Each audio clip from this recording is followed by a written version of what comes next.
एक बार की बात है, एक बहुत बड़ी आर्ट गैलरी ने कॉन्टेस्ट डिक्लेयर किया। उसमें उन्होंने अनाउंस किया कि जो भी पेंटर पीस को डिपिक्ट करने वाली वर्ल्ड की सबसे अच्छी पेंटिंग बनाएगा उसको $10 मिलियन का इनाम मिलेगा। यह बात पूरी दुनिया में फैल गई और पूरी दुनिया से हजारों पेंटर्स ने अपनी अपनी पेंटिंग भेजी उस कॉन्टेस्ट में पार्टिसिपेट करने के लिए। उन हजारों पेंटिंग्स में से जो इस कॉन्टेस्ट के जजेस थे उन्होंने फाइनली 100 पेंटिंग्स को शॉर्टलिस्ट किया और उन 100 पेंटिंग्स की एक एग्जीबिशन लगाई। उस एग्जीबिशन में इन सारे पेंटर्स को तो इनवाइट किया ही किया, साथ ही साथ मीडिया वाले भी बैठे हुए थे और मीडिया वालों के साथ हजारों लोगों की भीड़ भी जमा थी। क्योंकि प्राइज अमाउंट इतना बड़ा था तो सबका इंटरेस्ट था ये जानने में कि कौन जीतेगा, कि वो पेंटिंग कैसी होगी और कौन वो पेंटर होगा जिसको इतना बड़ा अमाउंट मिलेगा। फाइनली वो दिन आ ही गया। वहां पर सारी ही पेंटिंग्स देखने लायक थी और एक से बढ़कर एक थी। उसमें से कुछ पेंटिंग्स थी जहां पर सबसे ज्यादा भीड़ थी। जैसे एक पेंटिंग थी जहां पर एक बिल्कुल साफ पानी की नदी बह रही थी, जिसके पीछे कुछ पहाड़ थे, उसके ऊपर बर्फ जमी हुई थी और पीछे से सनराइज हो रहा था। एक और पेंटिंग थी जहां पर पेंटर ने पीस को डिपिक्ट किया था फुल मून नाइट के थ्रू, यानी कि एक बिल्कुल पीसफुल लेक थी जिसका पानी बिल्कुल स्टिल था, इतना स्टिल कि उसके अंदर आप रिफ्लेक्शन देख सकते थे आसपास में जो भी कुछ था उसका, बिल्कुल एक मिरर की तरह। और बिल्कुल डार्क आसमान में कुछ तारे चमक रहे थे और एक चांद चमक रहा था। उसके अलावा एक पेंटिंग थी जिसमें बिल्कुल सफेद बादल थे, नीला आसमान था और बिल्कुल हरी हरी घास थी। यानी कि सारी ही पेंटिंग्स ऐसी जिसको देख करके ही मन शांत हो जाए। तो कॉन्टेस्ट बहुत ही टफ था क्योंकि सारी पेंटिंग्स एक से बढ़कर एक थी। तो जजेस के लिए शॉर्टलिस्ट करना कि कौन सी पेंटिंग बेस्ट है, that was very very difficult. लेकिन वो मोमेंट आ ही गया जब जजेस ने अपना माइंड मेकअप कर लिया और एक पेंटिंग को इन सारी पेंटिंग्स में से सिलेक्ट कर लिया और उस पेंटिंग को एक बड़े से कर्टेन के पीछे रख दिया। सामने वो सारे पेंटर्स बैठे हुए थे, मीडिया वाले थे और हजारों लोगों की भीड़ थी। सबकी क्यूरियोसिटी बढ़ती चली जा रही थी क्योंकि अमाउंट बहुत बड़ा था। लेकिन जैसे ही वो पर्दा हटा और सामने से सबने उस पेंटिंग को देखा तो सब हैरान रह गए। सब एक दूसरे की शक्ल देखने लगे। किसी को कुछ समझ नहीं आ रहा था कि एक्चुअल में हो क्या रहा है, क्योंकि वो पेंटिंग जो वहां पर दिख रही थी वो दूर दूर तक शांति को डिपिक्ट नहीं कर रही थी। तो सबको लगा कि शायद उस आर्ट गैलरी से कोई गलती हुई है या जजेस से कोई गलती हुई है और किसी गलत पेंटिंग को वहां पे रख दिया है। तो कुछ पेंटर्स एक साथ गए, जाकर के उस आर्ट गैलरी के ओनर से मिले और जाकर के उससे पूछा कि क्या ये कोई गलती है, गलती से कहीं कोई गलत पेंटिंग तो आपने वहां पे नहीं रख दी है। तो आर्ट गैलरी वाला थोड़ा सा मुस्कुराया और बोला, नहीं ये पेंटिंग बिल्कुल ठीक है, जजेस ने इसी पेंटिंग को सिलेक्ट किया है और यही पेंटिंग आज की विनर है। सारे पेंटर्स ये जवाब सुन करके गुस्से से भर गए और सबने मिल करके रिवोल्ट कर दिया।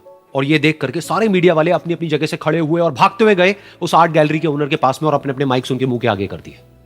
तो अगेन वो आर्ट गैलरी का जो ओनर था वो हल्का सा मुस्कुराया और उसने कहा कि मुझे कुछ बोलने से पहले एक बार इस पेंटिंग को आप लोग ध्यान से देखिए, थोड़ा पास से देखिए, शायद आपको कुछ ऐसा नजर आए जो दूर से नजर नहीं आ रहा है। क्योंकि आप सबने एक चीज तो देख ली कि इस पेंटिंग में आंधी है, तूफान है, चारों तरफ सब कुछ तहस नहस हो रहा है, आसमान में बिजली कड़क रही है, काले बादल हैं, ये सब तो आपने देख लिया। लेकिन एक चीज नहीं देखी कि इस पेंटिंग में एक घर भी है। उस घर में एक छोटी सी खिड़की है जहां पर एक आदमी खड़ा हुआ है। ध्यान से जाकर के देखिए, वो जो आदमी खड़ा हुआ है और बाहर देख रहा है उस घर से, उसके चेहरे पर कोई डर नहीं है बल्कि एक हल्की सी मुस्कान है, एक ठहराव है, एक सुकून है। और यही है शांति का असली मतलब।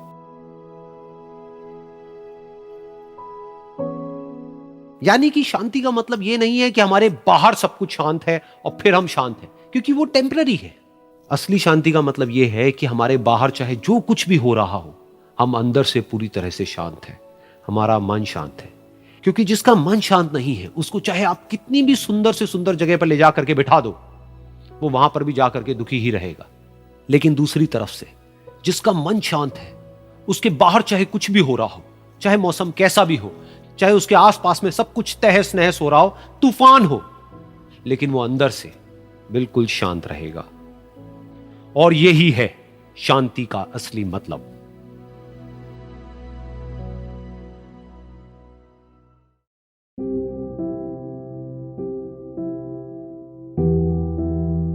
एक बार की बात है, एक छोटे से गांव में एक आदमी रहता था।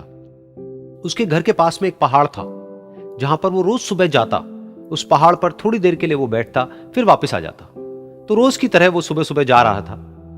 पीछे से उसका छोटा सा बेटा आया, उसने आकर के उसका हाथ पकड़ लिया और कहा कि आज मैं भी आपके साथ चलूंगा। उसने पहले तो उसको थोड़ा सा समझाया और मना किया, कहा कि जो रास्ता है वो बहुत ही छोटा है और चढ़ाई बहुत ज्यादा है, तो तुम मेरे साथ नहीं चल पाओगे। लेकिन फिर जब उस बेटे ने जिद करी तो पिता मान गया। तो दोनों पहाड़ पर चढ़ने लगे। पिता ने बेटे का हाथ कस के पकड़ा हुआ था। लेफ्ट साइड में पहाड़ थे, राइट साइड में खाई थी और रास्ता बहुत ही छोटा था। और वो पहाड़ की चोटी तक पहुंचने ही वाले थे, तभी रास्ते में एक बड़ा सा पत्थर आया। क्योंकि पिता उस रास्ते पर रोज आता था तो उसको पता था कि वहां पे पत्थर है, तो वो साइड से निकल गया। लेकिन जो बेटा था उसका ध्यान कहीं और था, तो उसका घुटना जा करके उस बड़े से पत्थर पर टकरा गया। तो फिर उस बच्चे के मुंह से एक चीख निकली, और जैसे ही वो चीखा उसकी आवाज उन पहाड़ों में गूंजने लगी। इससे पहले उस बच्चे ने कभी भी अपनी आवाज की गूंज नहीं सुनी थी, तो उसे समझ नहीं आया कि क्या हो रहा है। वो अंदर से थोड़ा सा घबरा गया। उसे लगा कि शायद कहीं कोई है जो छुप करके उसको देख रहा है और उसका मजाक उड़ा रहा है। फिर उस बच्चे ने बोला, कौन हो तुम? कौन हो तुम? तो जब उस बच्चे ने इस गूंज को सुना, उसे गुस्सा आ गया। उसे लगा कि कौन है ये जो मेरा मजाक उड़ाए चले जा रहा है। फिर उसने गुस्से से कहा, मैं तुम्हें छोड़ूंगा नहीं। और फिर जैसे ही उसने इस गूंज को सुना, वो घबरा गया। उसके पिता समझ गए थे कि क्या हो रहा है। उसने अपने पिता का हाथ कस के पकड़ लिया और उनसे पूछा, कौन है ये जो मुझे इतना तंग कर रहा है? कौन है ये जो मुझे इतना डरा रहा है? तो उसके पिता थोड़ा सा मुस्कुराए और उन्होंने खाई की तरफ देखा और जोर से बोला, मैं तुमसे बहुत प्यार करता हूं। ये सुनकर वो बच्चा हैरान हो गया। उसे समझ नहीं आया कि हो क्या रहा है, कि वही इंसान जो उसका मजाक उड़ा रहा है और उसको तंग कर रहा है, वो उसके पिता को बोल रहा है कि मैं तुमसे बहुत प्यार करता हूं। तो उसके पिता ने अपने बेटे को देखा और वो समझ गए कि उसके मन में क्या चल रहा है। और फिर दोबारा उन्होंने बोला, तुम बहुत अच्छे हो। और ये सुनकर उनका बेटा भी थोड़ा सा मुस्कुराया और पूछा अपने पिता से कि ये क्या हो रहा है। और फिर उसके पिता ने अपने बेटे को समझाया, ये जो आवाज तुम सुन रहे हो ना, ये किसी और की नहीं है, ये तुम्हारी ही आवाज है जो कि पहाड़ों में गूंज रही है और तुम्हें अपनी ही आवाज सुनाई दे रही है। जैसा तुम बोलते हो ठीक वैसा ही तुम्हें सुनाई देता है। अगर तुम गुस्से से कुछ कहोगे तो पलट करके जो आवाज आएगी उसमें भी गुस्सा होगा, लेकिन अगर तुम कुछ अच्छा कहोगे तो वो आवाज भी अच्छी होगी। बिल्कुल इसी तरह से हमारी जिंदगी में भी होता है। जैसा तुम अपने मन में इस जिंदगी के बारे में सोचते हो, ये जिंदगी तुम्हारे लिए बिल्कुल वैसी ही हो जाती है। अगर तुम मन ही मन अपने आप को ये बोलते रहोगे कि मेरी जिंदगी तो बहुत ही बुरी है, तो तुम्हारी जिंदगी सच में बुरी हो जाएगी। और अगर तुम अपनी जिंदगी से प्यार करोगे तो तुम्हारी जिंदगी भी तुमसे प्यार करेगी। ये बात उस बच्चे के दिमाग में घर कर गई और फिर वो दोनों उस पहाड़ की चोटी पर गए। लेकिन बच्चे के दिमाग में यही बात घूम रही थी। और फिर वो बच्चा खिलखिला के हंसा और उसने अपने दोनों हाथ खोले और अपनी पूरी ताकत से बोला, मैं तुमसे बहुत प्यार करता हूं।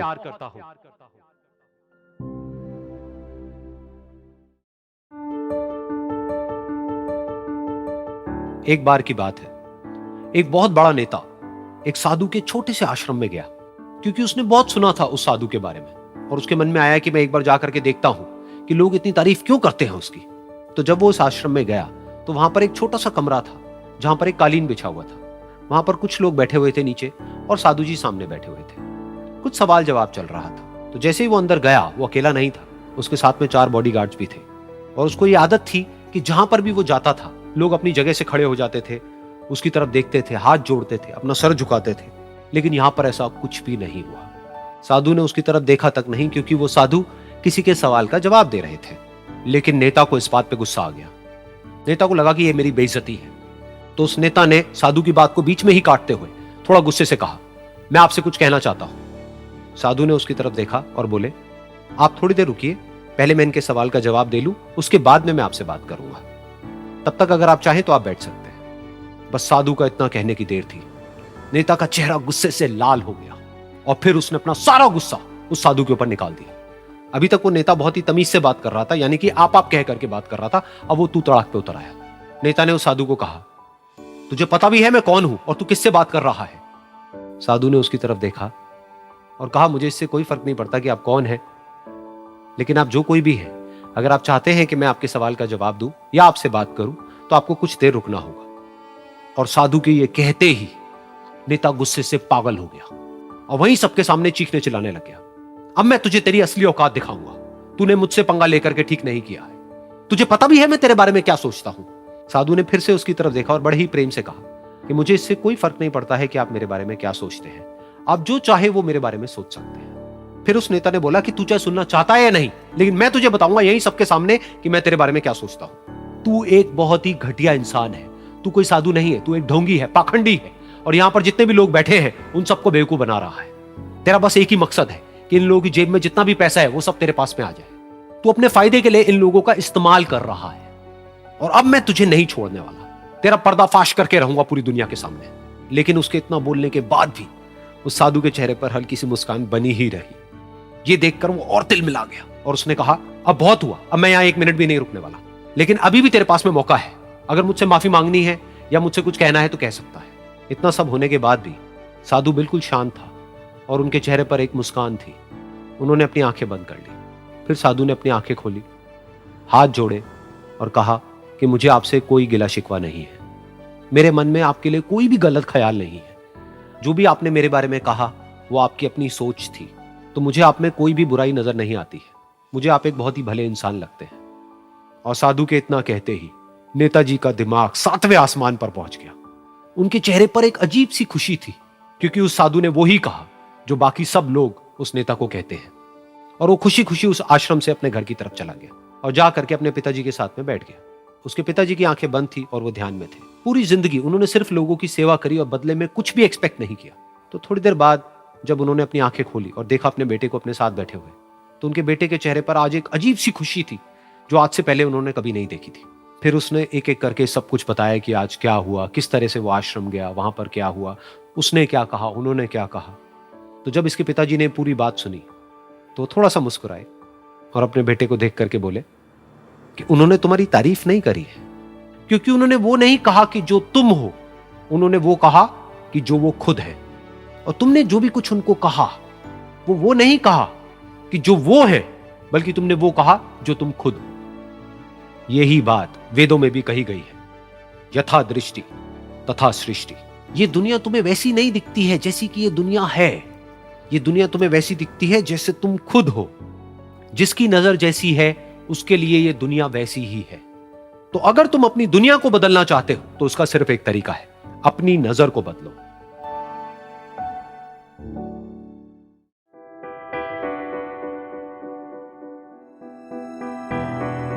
ये कहानी है एक छोटी सी बच्ची की जिसको बहुत गुस्सा आता था, बात बात पे गुस्सा आता था। और जब उसको गुस्सा आता था तो वो ये नहीं देखती थी कि उसके सामने कौन है, और जो उसके मन में आता था वो सब बोल देती थी। कई कई बार तो वो कुछ चीजें उठाती और जमीन पे फेंकती और तोड़ देती। तो उसके माँ बाप बहुत परेशान हो गए, उनको समझ नहीं आ रहा था कि वो क्या करें। उन्होंने बहुत कोशिश करी उस बच्ची को समझाने की अलग अलग तरीके से, लेकिन वो बच्ची समझ ही नहीं रही थी। फिर एक दिन उसकी माँ ने उसकी ट्यूशन टीचर से बात करी, क्योंकि ट्यूशन टीचर ही एक ऐसी थी जिसकी कि वो बात सुनती थी। तो उसकी टीचर ने उसकी माँ की सारी बातों को सुना और उनको बोला कि आप चिंता मत करो, आने वाले कुछ दिनों के अंदर अंदर ही इस बच्ची का गुस्सा पूरी तरीके से खत्म हो जाएगा। उसकी माँ को समझ नहीं आया, लेकिन फिर भी उन्होंने कहा कि कोशिश करने में क्या जाता है। फिर उस दिन रोज की तरह जब वो टीचर आई और वो क्लास शुरू होने वाली थी, तो उसकी टीचर ने उस बच्ची से कहा कि आज हम पढ़ाई नहीं करेंगे, आज हम एक गेम खेलेंगे। तो बच्ची ये सुन करके बहुत खुश हो गई।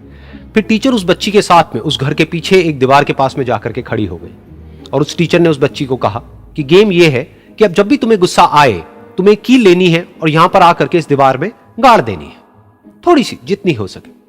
फिर उस बच्ची ने टीचर से पूछा, लेकिन इससे क्या होगा? तो टीचर ने कहा कि जब ये गेम खत्म हो जाएगी तो तुम्हें एंड में एक प्राइज मिलेगा। फिर उस बच्ची ने बिल्कुल वैसा ही किया जैसे कि उस टीचर ने कहा था, यानी कि अब उसको जब भी गुस्सा आता तो वो जाती और जा करके एक कील उस दीवार में गाड़ देती। तो जैसा कि उस लड़की को बहुत गुस्सा आता था, तो पहले ही दिन वहां पर 10 से ज्यादा कीलें गड़ गई। लेकिन उन कीलों को गाड़ने के लिए उसको बार बार पीछे जाना पड़ता और जा करके उस कील को गाड़ना पड़ता। तो उसके दिमाग में आया कि जितनी मेहनत मैं लगाती हूं उस कील को गाड़ने में, उससे कम मेहनत में मैं अपने गुस्से को कंट्रोल कर सकती हूं।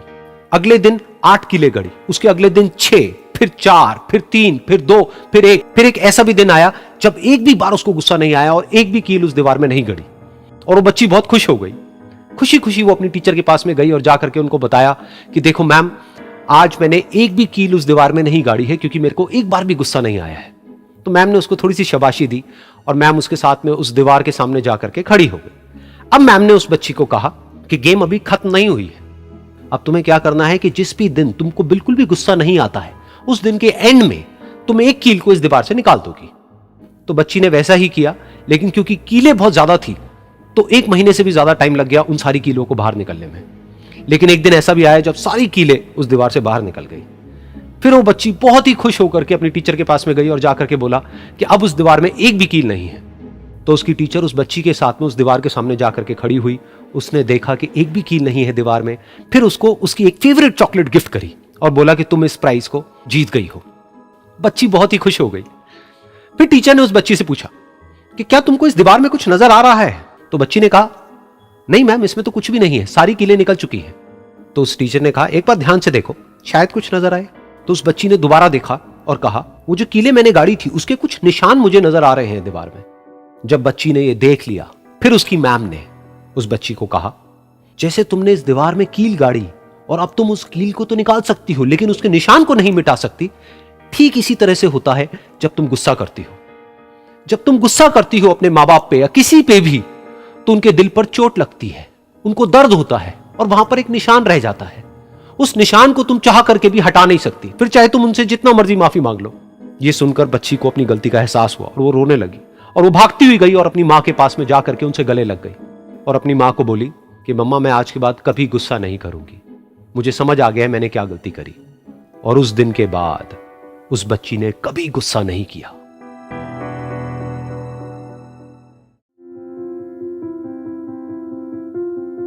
एक बार एक लड़की ने एक एंट्रेंस एग्जामिनेशन को क्रैक करने की बहुत कोशिश करी, बहुत मेहनत करी, लेकिन उसके बाद भी वो उसको क्रैक नहीं कर पाई, जिसकी वजह से वो अंदर से पूरी तरह से टूट गई, बहुत परेशान रहने लग गई, दुखी रहने लग गई।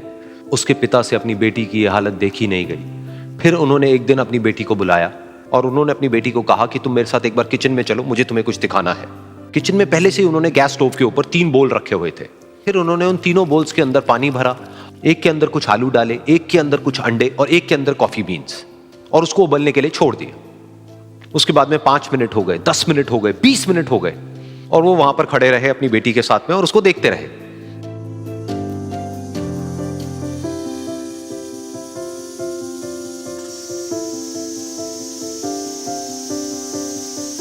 तो बेटी अंदर से थोड़ी सी इरिटेट होने लग गई, कहती है क्या कर रहे हो आप? तो उसके पिता ने कहा कि सिर्फ 1 मिनट और रुको, तुमको सब समझ आ जाएगा। फिर उसके बाद में एक एक करके उन्होंने गैस स्टोव को बंद किया और जो पहला बोल था उसमें से आलू निकाले और निकाल करके एक प्लेट पे रख दिए। दूसरे बोल में से उन्होंने वो अंडे निकाले और निकाल करके एक और प्लेट में रख दिए और तीसरे बोल में से जो कॉफी थी उसको छान करके एक कप के अंदर भर दिया और वो वहीं सामने स्लैब पे रख दिया और अपनी बेटी से पूछा कि तुम्हें क्या दिख रहा है? तो उनकी बेटी को थोड़ा सा गुस्सा आ गया। उसने कहा कि इसमें देखना क्या है, एक में आलू है, एक में अंडे हैं और एक में कॉफी है। तो उसके पिता ने कहा कि एक बार इनको छू करके देखो, शायद तुम्हें कुछ समझ आए। तो उसने सबसे पहले आलूओं को छुआ, तो जब उसको छुआ और थोड़ा सा दबाया तो वो बिल्कुल सॉफ्ट हो चुके थे। तो उसके बाद में उसके पिता ने उन अंडों को तोड़ा तो वो हार्ड थे।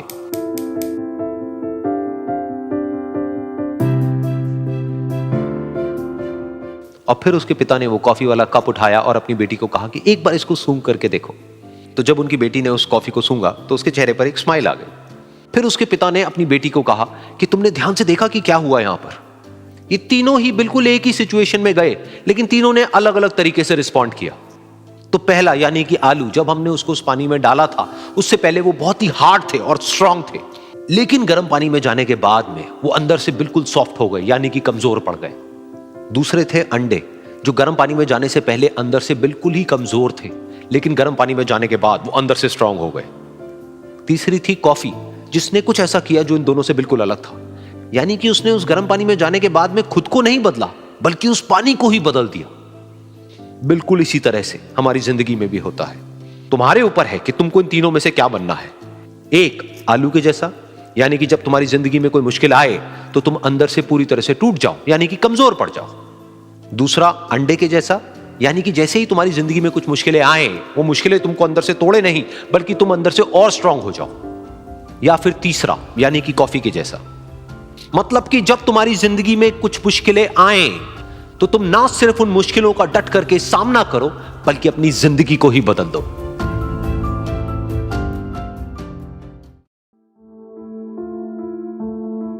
ये कहानी है 2 दोस्तों की जो कि एक छोटे से गांव में रहते थे। एक बार वो दोनों किसी काम से शहर गए और वापस अपने गांव लौट रहे थे। उनके गांव तक पहुंचने के लिए उनको एक घने जंगल से होकर के गुजरना था और जब वो उस जंगल से गुजर रहे थे तो एक दोस्त को प्यास लगी और वो पानी ढूंढने के लिए रास्ता भटक गए। थोड़ी ही देर बाद शाम हो गई और रात होने ही वाली थी। तो उन दोनों की नजर एक गुफा पे पड़ी जो कि पेड़ों से घिरी हुई थी चारों तरफ से। तो उन्होंने सोचा कि यही जगह ठीक है रात बिताने के लिए।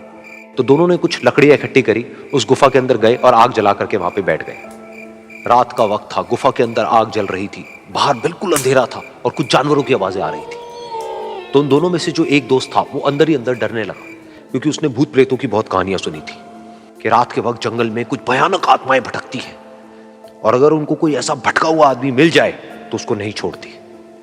तो जब उसने भूत प्रेतों की बात अपने दोस्त से करी तो उसके दोस्त ने हंसते हुए उससे पूछा, क्या कभी तूने किसी भूत को देखा है? तो उसने कहा, नहीं मैंने तो नहीं देखा, लेकिन मेरे कुछ जान पहचान के लोग हैं जिन्होंने देखा है।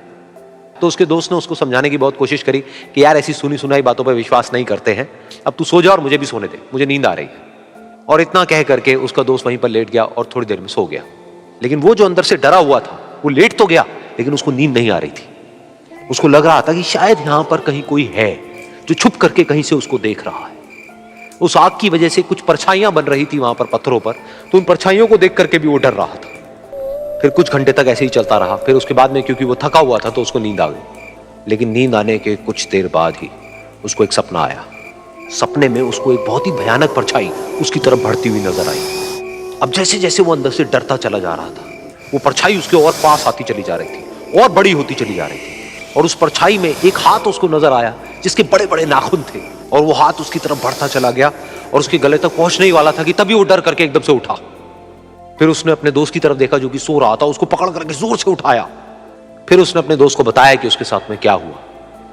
तो उसका दोस्त फिर हंसने लगा। फिर उसके दोस्त ने उसको कहा, अब अगर दोबारा से तुझे वो परछाई दिखे तो तू वही कहियो जो मैं तुझे कह रहा हूं कहने के लिए, फिर देखते हैं वो परछाई तेरा क्या करती है। तुझे अपने अंदर ही अंदर बोलना है, मैं तुझसे नहीं डरता, सामने आ। तो उसके दोस्त ने वैसा ही किया। थोड़ी देर बाद दोबारा से उसको सपने में वही परछाई नजर आई और वो परछाई धीरे धीरे उसकी तरफ बढ़ने लगी। लेकिन इस बार वो उस परछाई से डरा नहीं, बल्कि अपनी पूरी हिम्मत जुटा करके उसने वो ही कहा, मैं तुझसे नहीं डरता, सामने आ। मैं तुझसे नहीं डरता, सामने आ। मैं तुझसे नहीं डरता, सामने आ। जैसे जैसे वो ये बोलने लगा, वो परछाई छोटी होने लगी और उससे दूर होने लगी। वो बोलता रहा, वो परछाई छोटी होती रही और धीरे धीरे वो परछाई दिखनी बंद हो गई। बिल्कुल ऐसा ही हमारी जिंदगी में भी होता है। हमारे अंदर जितने भी डर है, उससे हम जितना डरते हैं हम उतना ही छोटे होते चले जाते हैं और वो डर उतने ही बड़े होते चले जाते हैं। लेकिन अगर हम अपने अंदर के डरों से नहीं डरते हैं और उसका सामना करते हैं तो दुनिया का ऐसा कोई भी डर नहीं है जो कि हमें डरा पाए।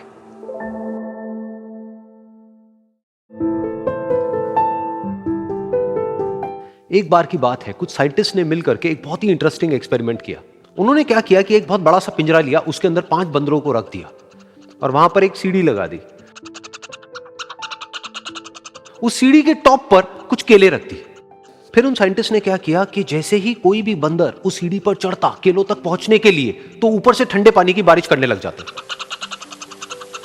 तो जैसे ही वो ठंडा पानी गिरता उस बंदर के ऊपर जो कि सीढ़ी पर चढ़ रहा था, वो फटाफट से नीचे आता तो पानी बंद हो जाता।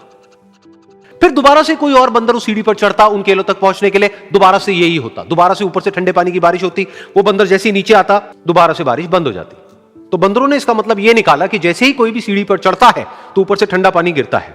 फिर उसके बाद में जैसे ही कोई भी बंदर उस सीढ़ी पर चढ़ने की कोशिश भी करता तो बाकी के बंदर सब इकट्ठे होकर के उसको पकड़ते, उसको मारते, उसको पीटते और उसको नीचे गिरा देते। फिर दोबारा कोई कोशिश करता, दोबारा उसके साथ भी ऐसा ही होता। फिर उन साइंटिस्ट ने क्या किया कि उन 5 बंदरों में से एक बंदर को उस पिंजरे में से निकाला और उसकी जगह एक नए बंदर को उस पिंजरे के अंदर डाल दिया। अब उस बंदर को नहीं पता था कि यहां पर क्या खेल चल रहा है। उसको जैसे ही सीढ़ी के ऊपर वो केले नजर आए, वो फटाफट से उस सीढ़ी के ऊपर चढ़ने लगा।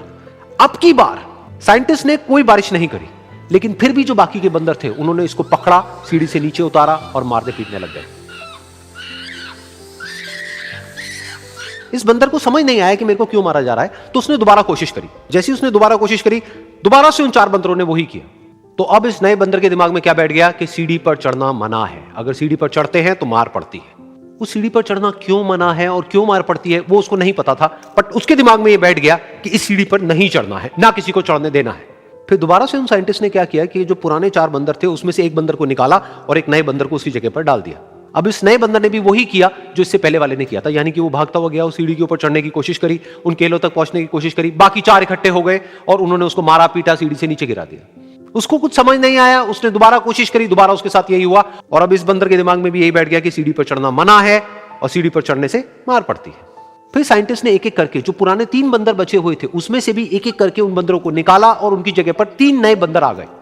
अब ये 5 बंदर नए थे और किसी को भी ये नहीं पता था कि उस सीढ़ी पर चढ़ना मना क्यों है, लेकिन उन सबके दिमाग में बैठा हुआ था कि सीढ़ी पर चढ़ने से मार पड़ती है। तो कोई भी कोशिश नहीं कर रहा था, जबकि अब कोई ठंडे पानी की बारिश भी नहीं हो रही थी। वो चाहते तो आराम से उस सीढ़ी पर चढ़ते, केले तोड़ते और आपस में बांट करके खा लेते। बिल्कुल ऐसा ही हम लोगों के साथ भी होता है, यानी कि इंसानों के साथ भी होता है। हजारों साल पहले कोई प्रथा बनी होती है, कोई रीति रिवाज होता है जिसके पीछे कोई ना कोई वजह होती है, लेकिन वो वजह खत्म होने के बाद भी वो प्रथा चलती रहती है, वो रीति रिवाज चलते ही रहते हैं। किसी में इतनी हिम्मत नहीं होती है ये पूछने की कि हम क्या कर रहे हैं, क्यों कर रहे हैं। बस सबको ये पता होता है कि ऐसा ही होता है। तो वो एक्सपेरिमेंट जिसके बारे में अभी मैंने आप लोगों को बताया, यानी कि वो बंदरों का एक्सपेरिमेंट, उसमें तो बेचारे बंदर हैं, जानवर हैं, उनको नहीं पता है कि क्वेश्चन कैसे पूछते हैं। लेकिन अगर हम इंसान होने के बावजूद भी क्वेश्चन ना करें तो हमारे में और जानवरों में क्या फर्क है, सोचिए।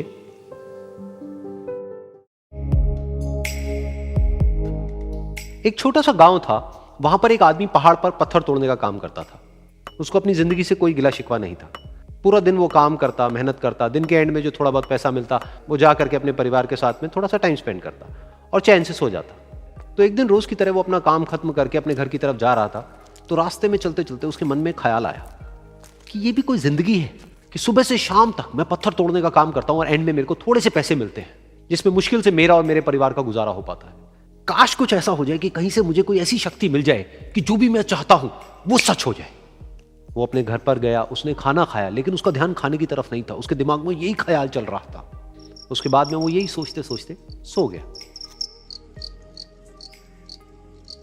फिर नींद आने के कुछ देर बाद उसको एक सपना आया। सपने में उसने देखा कि रोज की तरह वो अपना काम खत्म करके अपने घर लौट रहा था। रास्ते में उसने एक बहुत ही बड़ा घर देखा और उसके मन में आया कि काश ये घर मेरा होता और मैं इसका मालिक होता। और उसके ये सोचते ही वो उस घर का मालिक बन गया। उसको यकीन ही नहीं हो रहा था कि जो उसने सोचा वो बन चुका है। लेकिन उसकी खुशी ज्यादा देर नहीं टिक पाई, क्योंकि उसको एकदम से एक शोर सुनाई दिया। उसने अपने घर के बाहर देखा कि एक बहुत बड़ी रैली निकल रही है, जिसमें बीचों बीच एक पॉलिटिशियन है जो ऐसे ऐसे हाथ हिला रहा है, और वहां पर जितने भी लोग खड़े थे सब उसके नाम के नारे लगा रहे थे, उसके आगे हाथ जोड़ करके खड़े थे, सब उसको देखने के लिए तड़प रहे थे। तब उसको यह एहसास हुआ कि मैं कितना छोटा हूं उसके आगे। और फिर उसके अंदर से एक ख्याल उठा कि काश मैं ये पॉलिटिशियन होता और मेरे पास भी इतनी ही पावर होती जितनी कि इसके पास में है। बस उसका इतना सा सोचने की देर थी, वो पॉलिटिशियन बन गया। उसकी खुशी का ठिकाना नहीं था, क्योंकि उसके आसपास में हजारों लोगों की भीड़ थी और सब उसको देखने के लिए तरस रहे थे, तड़प रहे थे। लेकिन उसकी ये खुशी भी ज्यादा देर नहीं टिक पाई। धूप बहुत ही तेज थी और उस पॉलिटिशियन को आदत नहीं थी इतनी गर्मी में रहने की, तो उस धूप की वजह से उसको चक्कर आ गए और वो बेहोश होकर के गिर गया। फिर उसको एहसास हुआ कि ये पॉलिटिशियन सबसे ताकतवर नहीं है, ये जो सूरज है ये सबसे ताकतवर है। और उसके मन में आया कि काश मैं ये सूरज बन जाऊं तो मेरे आगे कोई नहीं टिक पाएगा। और उसका इतना सा सोचने की देर थी और वो सूरज बन गया और वो खुशी से पागल हो गया, क्योंकि पूरी दुनिया को वो ही रोशन कर रहा था और पूरी दुनिया में ऐसा कोई नहीं था जो कि उसकी रोशनी को रोक सके। लेकिन उसकी ये खुशी भी ज्यादा देर टिक नहीं पाई, क्योंकि कुछ ही देर बाद आसमान में कुछ काले बादल आए जिन्होंने कि उस सूरज की रोशनी को रोक दिया। फिर उसको यह एहसास हुआ कि इस दुनिया में ऐसा भी कोई है जिसमें दम है उसकी रोशनी को रोकने का। और उसके मन में एक ख्याल उठा कि काश मैं वो बादल बन जाऊं। और वो बादल बन गया और आसमान में उड़ने लगा। उसको ऐसा लगा कि मैं आसमान में उड़ रहा हूं और अब मैं जहां चाहे वहां जा सकता हूं। लेकिन कुछ देर बाद वहां पर एक बहुत तेज हवा का झोंका आया जो कि उन बादलों को उड़ा करके ले गया। अब फिर उसे ये समझ आया कि ये जो बादल हैं वो सूरज की रोशनी को तो रोक सकते हैं, लेकिन हवा को नहीं रोक सकते। ये हवा उनको बहा करके ले जाती है। फिर उसके मन में आया कि काश मैं ये हवा बन जाऊं, और वो हवा बन गया। हवा बनने के बाद में उसको अपने अंदर एक अलग ही ऊर्जा का अनुभव हुआ। वो चाहे तो आराम से बहता और चाहे तो आंधी बन करके, तूफान बन करके, जिसको भी चाहे उड़ा करके ले जाता। उसको ये विश्वास होने ही लगा था कि इस दुनिया में सबसे ज्यादा शक्तिशाली मैं हूं। लेकिन तभी उसके सामने आया एक पहाड़। उसने अपनी पूरी ताकत लगा दी, लेकिन उस पहाड़ को वो इतना सा भी नहीं हिला पाया। तब उसको यह एहसास हुआ कि इस दुनिया में कोई है जो हवा से भी ज्यादा शक्तिशाली है, जिसमें दम है उस हवा को रोकने का। फिर उसके मन में आया कि काश मैं ये पहाड़ होता, और वो पहाड़ बन गया। लेकिन हर बार की तरह इस बार भी उसकी खुशी ज्यादा देर तक नहीं टिक पाई। उसको एक जानी पहचानी सी आवाज सुनाई दी और साथ ही साथ उसको दर्द होने लगा, जैसे कि कोई है जो उसको तोड़ रहा है, उसको मार रहा है। तो दर्द से वो चीखने लगा और उसके मन में आया कि काश मैं वो बन जाऊं, क्योंकि इस पहाड़ को तोड़ने का दम रखता है। लेकिन इस बार उसकी ये ख्वाहिश पूरी नहीं हुई। वो रोने लगा, चीखने लगा, चिल्लाने लगा, उसने अपनी पूरी जान लगा दी, लेकिन इस बार वो नहीं बन पाया। उसका दर्द बढ़ता ही चला जा रहा था और दर्द की वजह से एकदम से उसकी नींद खुली और सामने शीशा था। उसने शीशे में देखा और उसको समझ आया कि सपने में मैं वो क्यों नहीं बन पा रहा था जो मैं बनना चाहता था, क्योंकि असलियत में मैं वो ही हूं।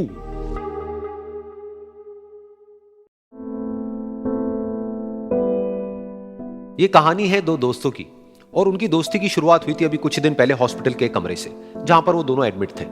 तो दोनों में से जो एक था, उसको अभी कुछ दिन पहले एक पैरालिसिस का अटैक आया था, जिसकी वजह से गर्दन के नीचे की उसकी पूरी बॉडी पैरालाइज हो गई थी और वो अपनी एक उंगली तक नहीं हिला सकता था। और पूरे दिन जो भी नर्स उसके पास में आती, वो उसको एक ही बात कहता कि मुझे कोई ऐसा इंजेक्शन दे दो जिससे कि मैं मर जाऊं, अब मैं और जीना नहीं चाहता, ऐसी जिंदगी का मैं क्या करूंगा।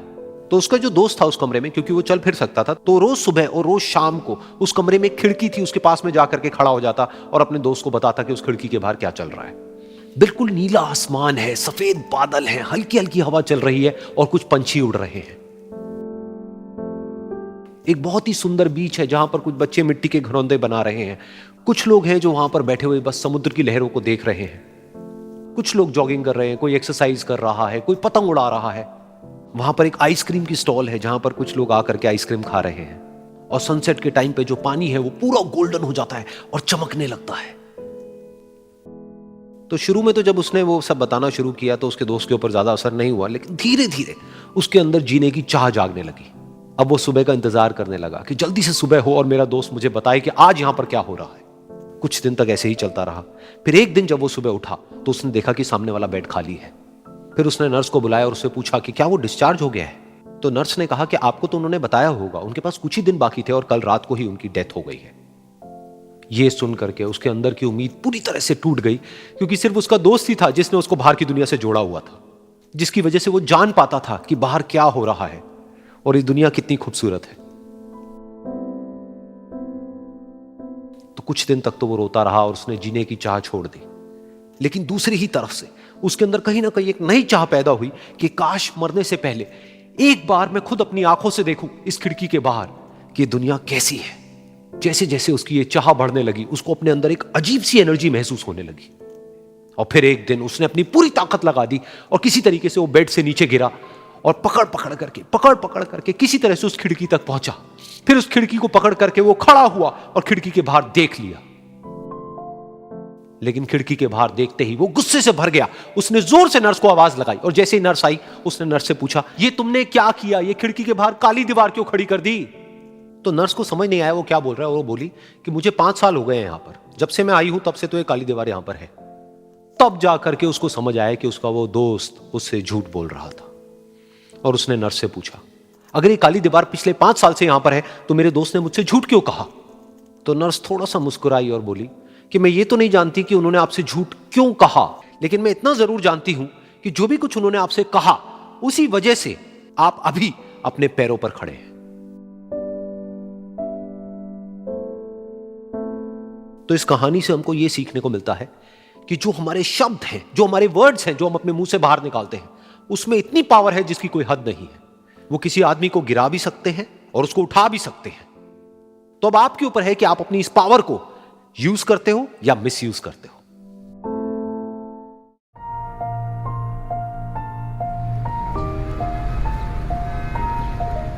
एक बार एक छोटी सी बच्ची हाथ में मिट्टी की गुल्लक लेकर के भागती हुई एक दवाइयों की दुकान पर गई।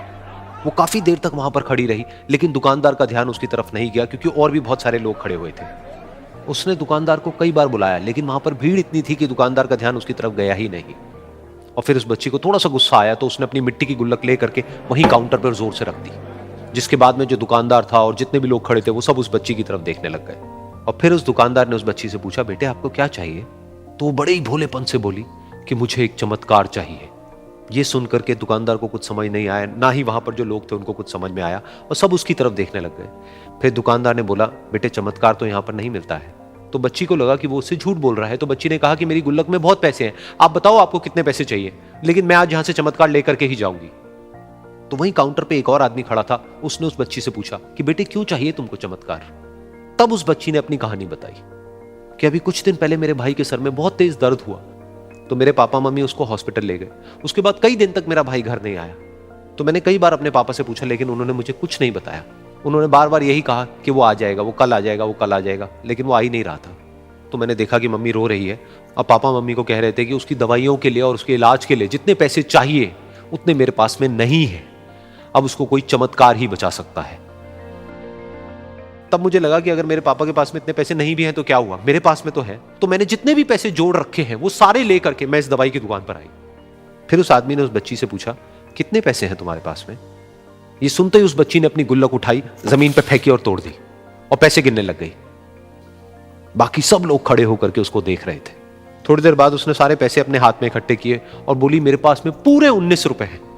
वो जो आदमी वहां पर खड़ा था वो थोड़ा सा मुस्कुराया और बोला कि अरे तुम्हारे पास में तो पूरे पैसे हैं, इतने का ही तो आता है चमत्कार। ये सुनकर के वो बच्ची बहुत खुश हो गई और बोली कि चलो मैं आपको अपने पापा से मिलवाती हूं। बाद में पता लगा कि वो आदमी कोई आम आदमी नहीं था, बल्कि एक बहुत बड़ा न्यूरोसर्जन था और उसने सिर्फ 19 रुपए में उसके भाई की सर्जरी करी और कुछ ही दिन बाद वो ठीक होकर के घर वापस आ गया। फिर कुछ दिन बाद वो बच्ची, उसका भाई, उसके पापा, उसकी मम्मी चारों एक साथ बैठे हुए थे और बात कर रहे थे। तो उसकी मम्मी ने उसके पापा से पूछा कि अब तो बता दो ये चमत्कार आपने किया कैसे? तो उन्होंने अपनी बेटी की तरफ देखा और बोले, ये चमत्कार मैंने नहीं, इसने किया है।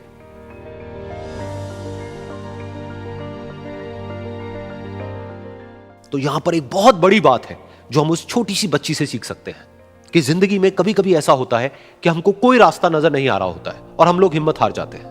तब हमारे अंदर एक बच्चा होता है जो कोशिश करने से कभी भी पीछे नहीं हटता है। वो हार मानने को तैयार नहीं होता है क्योंकि उसको ना शब्द समझ नहीं आता है। वो बच्चा जिसके लिए कुछ भी नामुमकिन नहीं है, क्योंकि वो हर हाल में कोशिश करता ही रहता है।